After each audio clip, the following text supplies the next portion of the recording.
session is about descriptive data analysis. Yeah? So hi again. Today's session is about descriptive data analysis or descriptive statistics, which is one area of statistics or biostatistics if you are more familiar with the term. So it concerns describing data, but before that, so we have to know what is data to start with and what are the types of data that arise in clinical studies. And then we move to describing our data or our data set. And this can be done by, and what is so describing, I mean by that like summarizing my data in an understandable way. And this can be done either by graphing the data or by coming up with some numerical summaries that will tell me. And then after that, we will move to reporting the descriptive statistics of our data set. So if you are, for example, writing a journal article or a poster, and we want to, so okay, we did descriptive statistics on our data, then how to write it in this journal article or in this poster. In addition, maybe we are reading an article, so how to understand the numbers that are there. So as I mentioned in the beginning, descriptive statistics, it's one area of statistics that deals with presenting, summarizing, and describing the data. And examples of these are tables to summarize the data, graphs, or some other numbers that I'm sure you are familiar with many of them. Now, another area of statistics is inferential statistics, which is now making conclusions about a larger number of patients, for example. So descriptive statistics, it's only looking at our group of patients, describing their characteristics.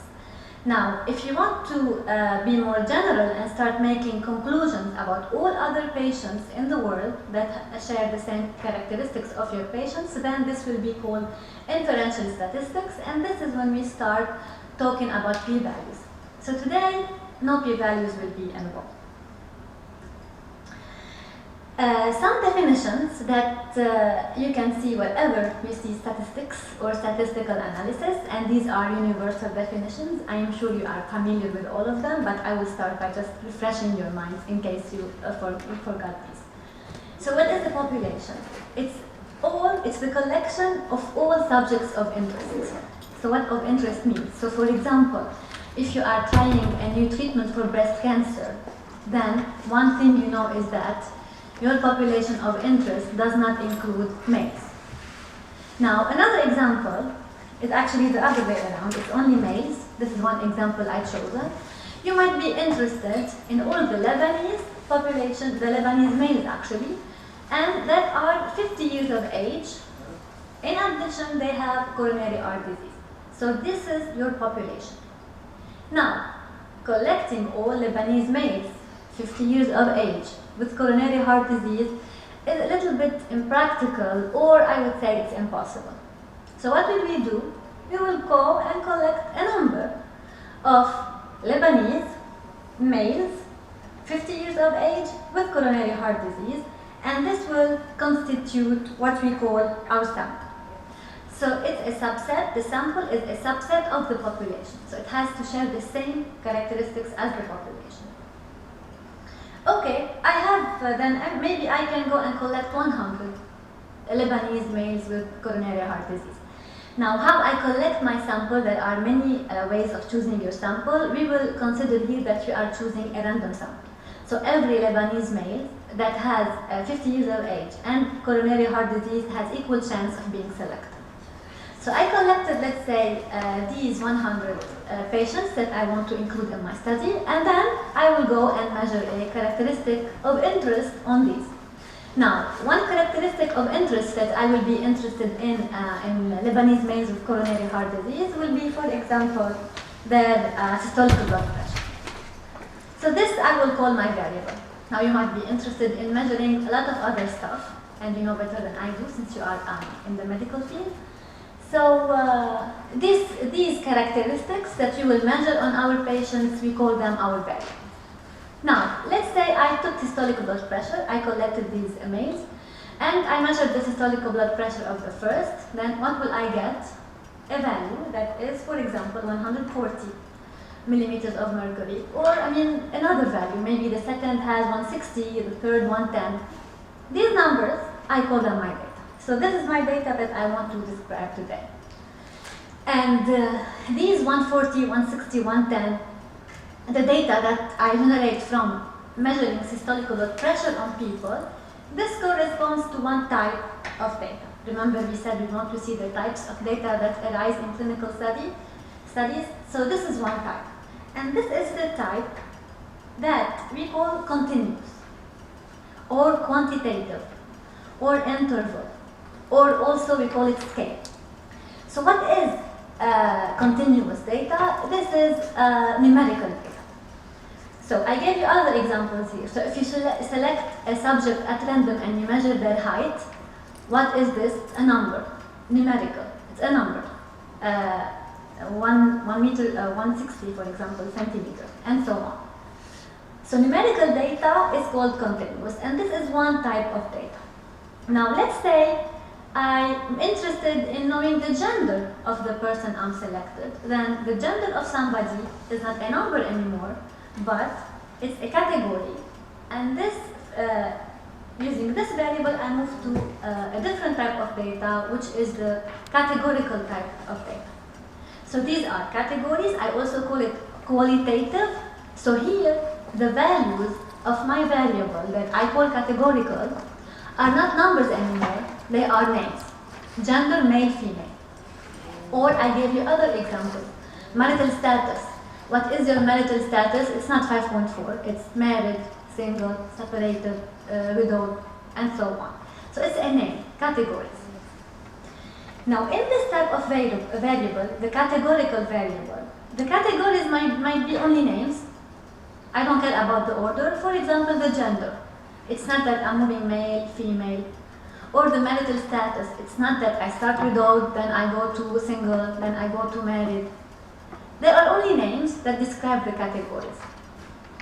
Now sometimes the names are ordered, which is the case, for example, if you are measuring symptom severity. You know that you start by a minimal, and then you go to moderate, and then you go to severe. Or for example, your grade in the class, A, B, C, D. So in this situation, the names have an order. So my categorical variable, in this case, it's called ordinal variable. So to wrap up with this type of variables, if we look at this example, this is actually a data set taken from this book, the book on survival analysis by Hosmer and Lemeshaw. And they are measuring survival time. The variables here that I selected are patient ID. You give your every patient an ID. So I have here 11 to 15. I selected these 5 patients. And in survival analysis, it's definitely makes sense to measure their vital status. Are they dead or alive? And their gender, their age. We have also their BMI and the date they got admitted to the hospital. So what are the types of these data? The patient ID, if you look at it, it's like a nominal, it's like a group, ID1, ID2, ID3. However, the patient ID, actually we never care about this variable in the analysis. It's only there as an identifier. If you move to the vital status, dead, alive, it's a name. Either dead, either alive. Even if I represented the dead by number 1 and the alive by number 0, this does not render my variable a numerical value. Okay, it's dead or alive. Gender, again, male or female. The age, it's any number. So this is a continuous variable. I wrote it here as interval. We can use both names. The BMI of somebody, again, it's a continuous variable. Now here, intentionally, I included the last type of variable, which is actually not continuous, not categorical. It's called date variable. And this is of main interest when you do survival analysis. Now, we can move from a continuous variable to a categorical variable. So if we take, for example, the BMI, which is a continuous variable, again, continuous because it can take any number within a range. There is no restriction, anywhere from, I don't know, from a certain minimum to a certain maximum. Now I want to categorize it. So instead of taking the BMI of each patient, I want to group patients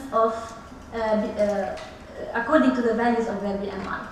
So for example, let's say here I'm considering moderate BMI. People with moderate BMI are those who have a BMI less than 20, less than or equal to 20. So I group all these in this group, and then I count. For example, in my data, I had 7 patients that fall in this category of BMI. And then I go to the other category, 20 to 30. I found here 64 patients. And then I move to the third category, which is more than 30. This is, for example, here overweight. So in this way, in this fashion, I transformed my continuous variable to categorical variable. Instead of having now BMI for each, I have a BMI group. So if I select a patient at random, he's going to fall either in group 1, either in group 2, either in group 3. Now, if I started like this, I won't know the actual BMI of somebody. I cannot go back. I only will know that he's somewhere less than 20 or somewhere between 20 and 30. And when we do this categorization, we have to pay attention that the groups, we call them exhaustive. So I don't take from 0 to 15 and then from 10 to 20, so there is no overlap between the groups. Now, while we're talking that much about types of data, it's very important to determine the nature of the data you are working on. Because if you want to describe it, do descriptive analysis on it, or even go further and try to get p-values and stuff, all the tests depend on the type of the data. So if you have a categorical variable, you will have a certain test that you need, certain graphs that you use, and if you use continuous, then there are a different set of tests and techniques to use. So now we can move to summarizing our data. So now we know that the type of data is important. We can have either continuous data, which is numbers, either categorical data, which is names. Then let's go and summarize them. And as I mentioned in the beginning, summarizing data can be done in graphs or in numbers. I will start with graphs. We statisticians, we like graphs a lot. And we think that the first rule in any statistical analysis is to draw the picture. And we agree with the Chinese say that a picture is worth 1,000 words. The picture will tell you a lot. Now, for categorical data, we have 2 types of plots that I will review today, the bar graph and the pie chart. And for continuous data, we have histogram and box plot. So starting with categorical data, I will start with the bar graph. So this is here a bar graph or a bar chart. So these are helpful to comparing the counts, what we call frequency also visually. They consist of a series of bars and they are non-adjacent. So between males and females, nothing can occur. Every bar will represent the category of a variable, a categorical variable, be it nominal or ordinal, and the height of the bar will represent the count. So for example here, what do I mean by the height of the bar will represent the count? So here I have 2 bars, one for male, one for female, because these are the categories of my variable gender. And looking at the bar, first I see count, so I'm representing the count, not the percentage, which means I have around 65 males in my sample of patients, and I have 35 females. Okay? Now, another way to represent this is the pie chart. But the pie chart does not have counts in it. It only has percentages. So I have, but here the total actually, the data is called was 100 because it has 100 patients. So that's why we have here 65%, 35%. So this is another way to represent your categorical variable. And if you have more than 2 categories, then you will have more than 2 slices. However, one small point about pie charts is that sometimes they don't really tell you the picture very clearly. And I took this from Wikipedia on pie chart. They gave you these 3 examples, 3 data sets. If you look at them in the first data, you wouldn't really know which category has the most patients in it. Whereas if you look at the bar graph, it's clearly telling you the difference between the categories. So again, statisticians usually advise to stay away from the pie. However, if the categories are not like this, very close to each other in number, and you are doing like a PowerPoint presentation or a poster and you would prefer to put a pie chart and to explode a slice, this is fine. Now more with categorical data, this is a bar chart also, but it's called clustered bar chart. Now what's the difference? Here I'm having, instead of one variable, so before in the previous bar chart I was only representing the gender, so males and females. Here I am looking actually at two variables at a time, at the same time.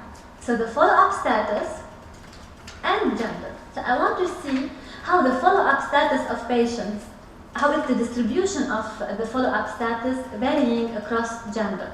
So what can I see from this plot? I can see that in the male group, I have more alive than dead. Do I have the same in the female group? No, I have more dead than alive. Now why this happened? So I don't have the same distribution across genders, across both genders. Now why this happened? You can go back and see, explore this more, looking at your data, looking at your procedure, and see why. Now this also, there is another way to represent two categorical variables together in a bar chart, which is the stacked bar chart. So you can see in the same bar like two, but I didn't put it here in the lecture. Now moving to continuous data, we can, one useful graph to look at continuous data is the histogram, and this is maybe the most used one for continuous data. Now what it does, it categorizes the continuous variable. So it groups in the values in classes of equal width. Okay, so for example here, it grouped the ages from age 30 to 35, 35 to 40, 40 to 45, and so on until the maximum age in the sample. Now, the x-axis will always have a variable in it, which is continuous, has to be continuous here for the histogram, and in the y-axis, like the bar chart, either the count, how many people fall in this class, or the percentage. So it's like a bar chart, but here there is no gap between the bars. The bars have to be contiguous. And if it happens to be a gap between the two bars, this does not mean that this age category does not exist, like gender, male, female, and nothing in between. No, there is an age category, but nobody in my sample fell in this category. Now, when you look at a histogram, you can not only look at it, fine, I did my histogram and this is it, but you have to look and ask yourself questions and get some useful interpretations out of the histogram.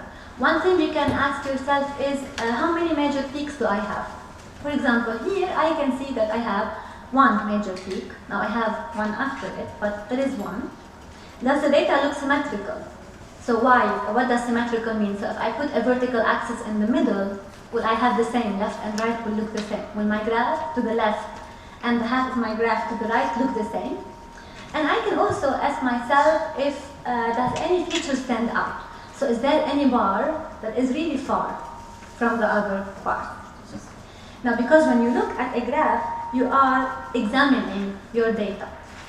So when you examine your data, you look at the graph, at the overall pattern, and at striking deviations from the pattern. By overall pattern, we talk about shape, center, and spread. And about deviations, we talk about the outliers. Okay? And we will talk about all this. Starting with shape, we can have many shapes of the data. Now, one shape is symmetrical. Symmetrical, I have here two graphs, one to the left and one to the right. The one that has a bell shape, it's the very known distribution in statistics. It's called the normal distribution. It's or the Gaussian distribution.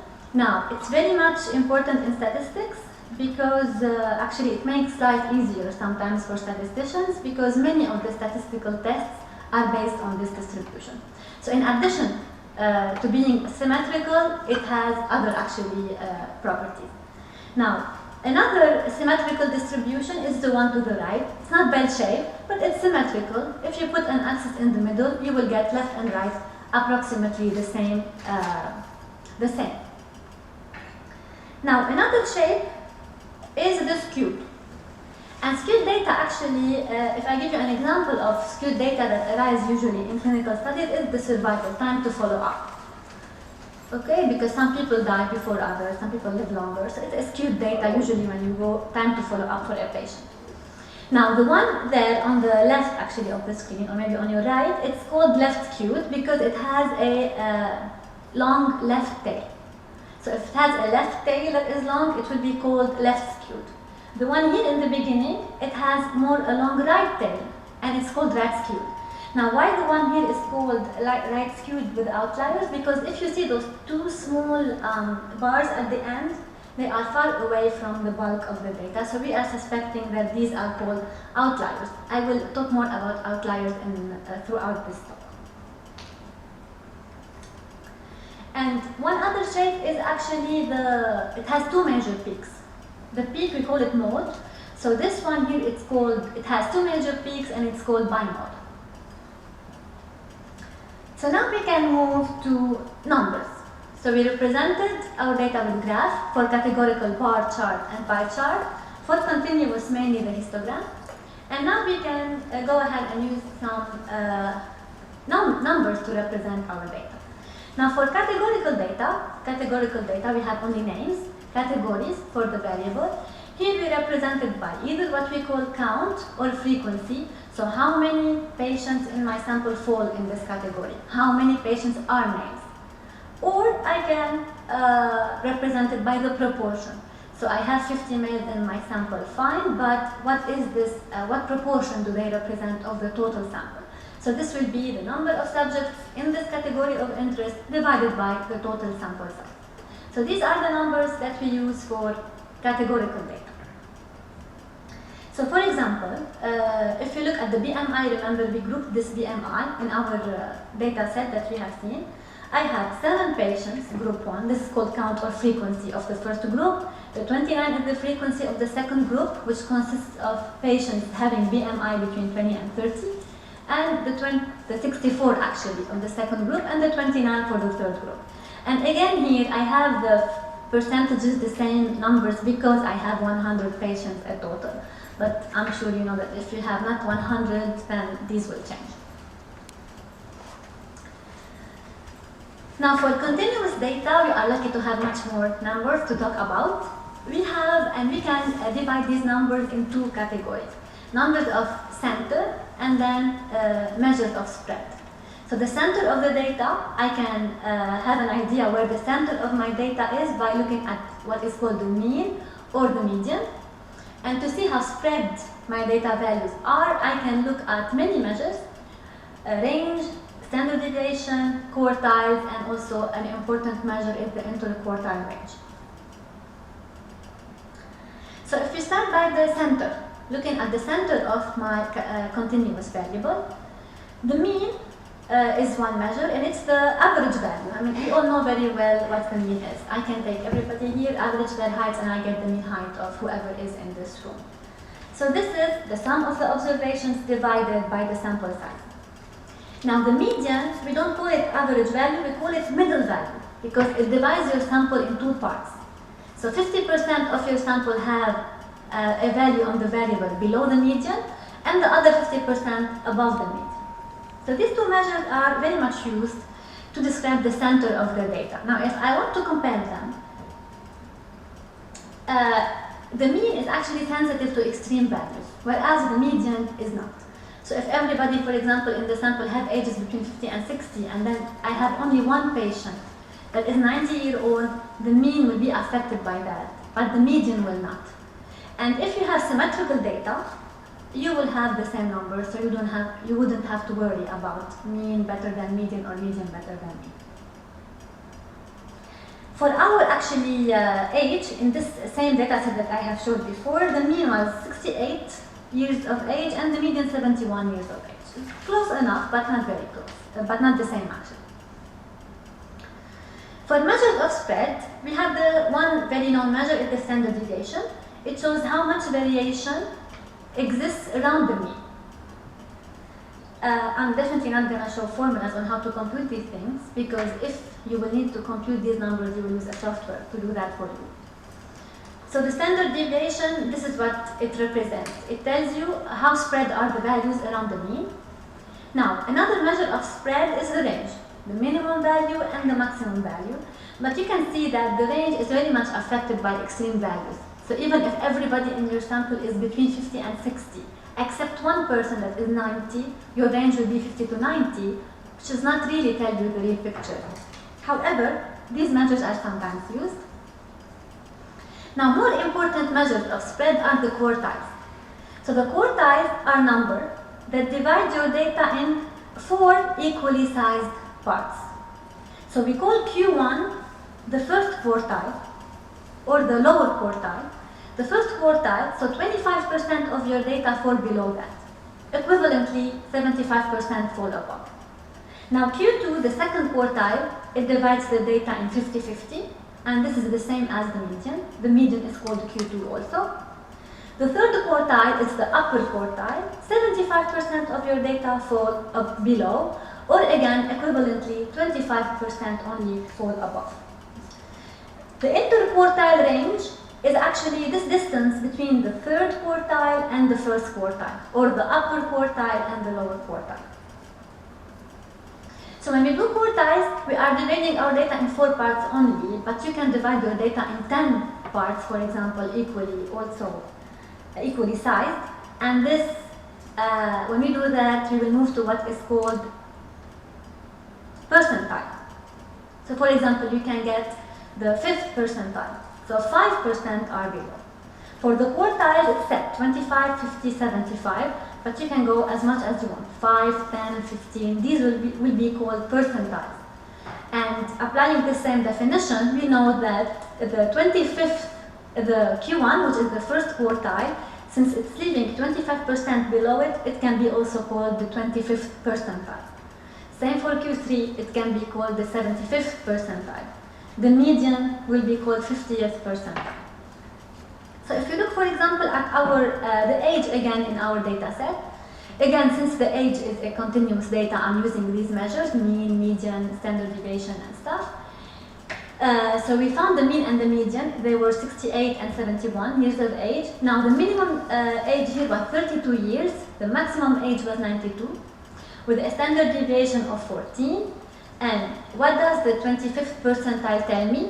That 25% of the patients in my sample have less than 59 years of age. And the 75th percentile, or Q3, it tells me that 75% of my patients have 80 years of age or less. Equivalently, 25% of my patients have more than 80 years old.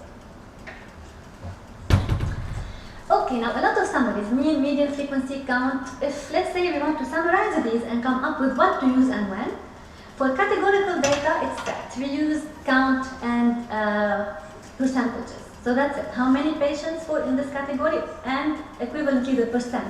So these patients represent what percentage of my sample.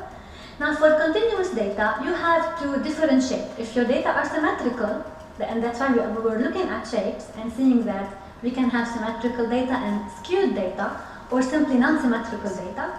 For symmetrical data, you represent it by mean and standard deviation.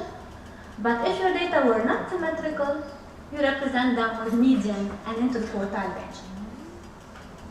If you look, for example, here at this paper on the hip osseous morphology, it's actually in the American Journal of Orthopedics, November 2012.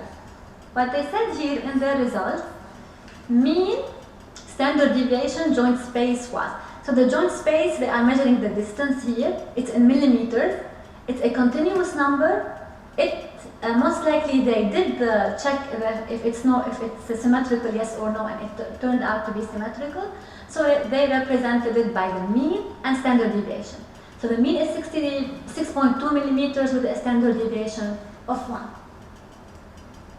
If you look at another example here, respiratory outcome in children with Scimitar syndrome. This is in the Journal of Pediatrics. Question?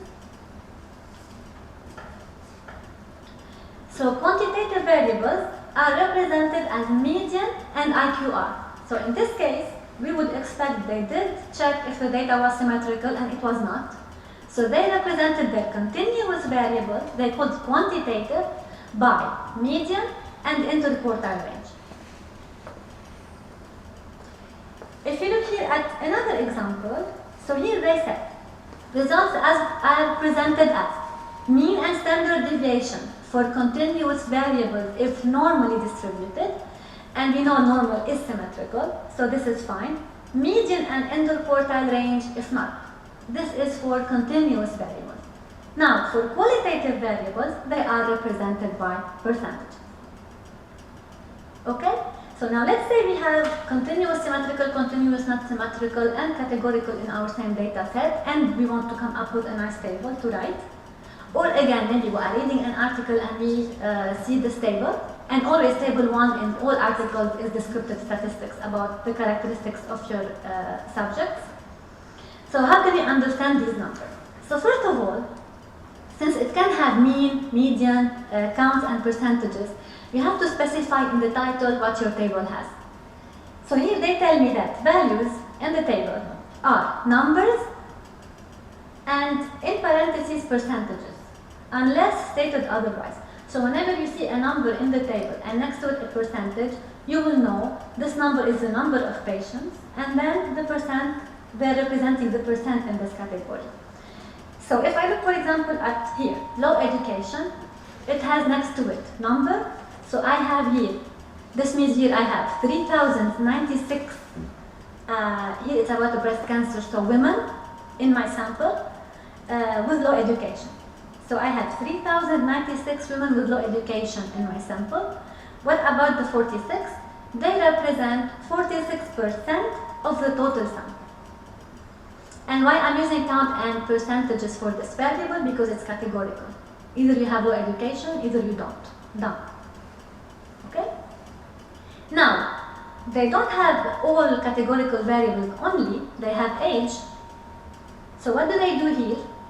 Since age is not going to be represented by number and percentage, then they write next to it that the number here is a mean and in parentheses standard deviation. So how would I here interpret the 55 and 1.2? So the mean age in my sample is 57 years of age with a standard deviation of 12.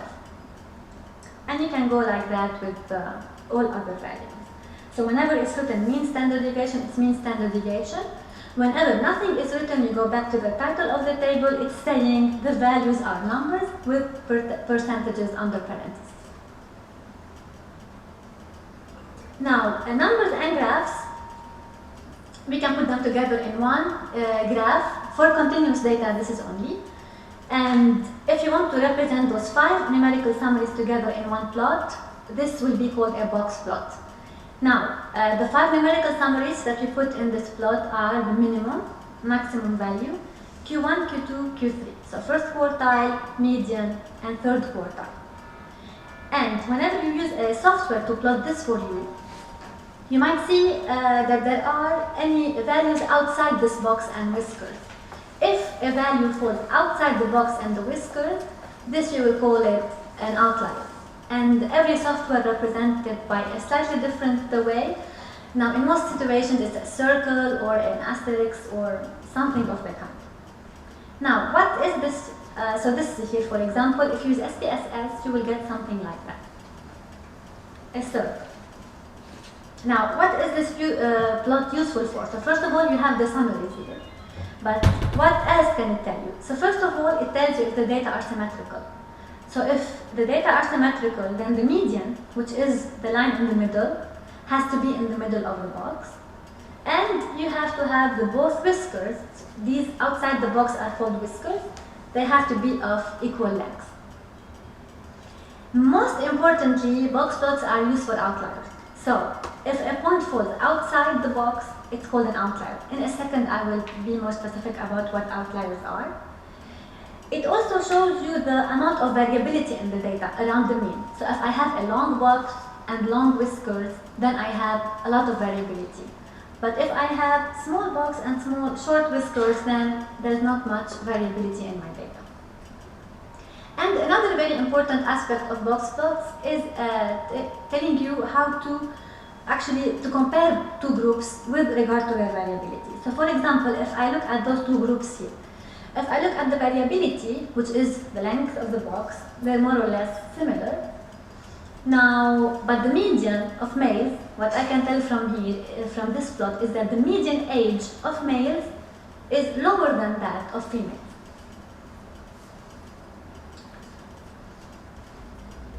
And I can also see that the values of females have an outlier. So again, what is an outlier? We've been saying outliers a lot. So formally, outliers are observations that stand off away from the body of the distribution. So I have all the values are somewhere, but then one value stands out. Now, why does this value stand out? Sometimes it's just an error, okay? But sometimes it's the most informative observation. So you cannot, when you see like a value outside the box, just like this, I'm gonna remove this value. You have to go first and investigate. If it's clearly an error, fine. If it's not an error, and it's an outlier indeed, then you have to do whatever analysis you are doing twice. With this value in the data set, and with this value removed from the data set, and then you can compare, because your results might differ. If I go back here a little bit and look at this outlier, it might be an error, it might not. Looking here, it's an age actually, and it's telling me that observation 97 has an age around 20, maybe. Is it an error? I cannot say it's definitely an error. If it was, for example, 175 for an age of somebody, I can say it's an error. Maybe it should have been recorded 75 only, or 17, not 175, and somebody did a recording error. But in this case, it's 20, so it's not an error. However, everybody who has having cancer actually here, the females actually are from age 45 to something, and this one very young woman has this same type of cancer. It was a little bit, like not very, it didn't go very, it's not very like common, so it stood outside this box. Now, summary, to wrap up things. So, descriptive statistics, it's summarizing your data in a clear and understandable way. It is very basic, and that's why this lecture is very short. This is the most basic form of statistics. However, this is the foundation of all statistical techniques. So you start here, and then you go to doing other techniques. You cannot skip this part. So you start here, summarizing your data, understanding the types of data, what is the mean, what is the median, how many fall here, how many fall there, and then you can go further. And in all the journals, you can see table 1, it's typical. Table 1, descriptive statistics for your sample patients. And any questions? Yes? We consider a bimodal yes. method, and we do it at CPS. Bimodal actually are a little bit special. However, if you want to consider it as symmetrical, after all, it is a symmetrical distribution. Yes? Other questions?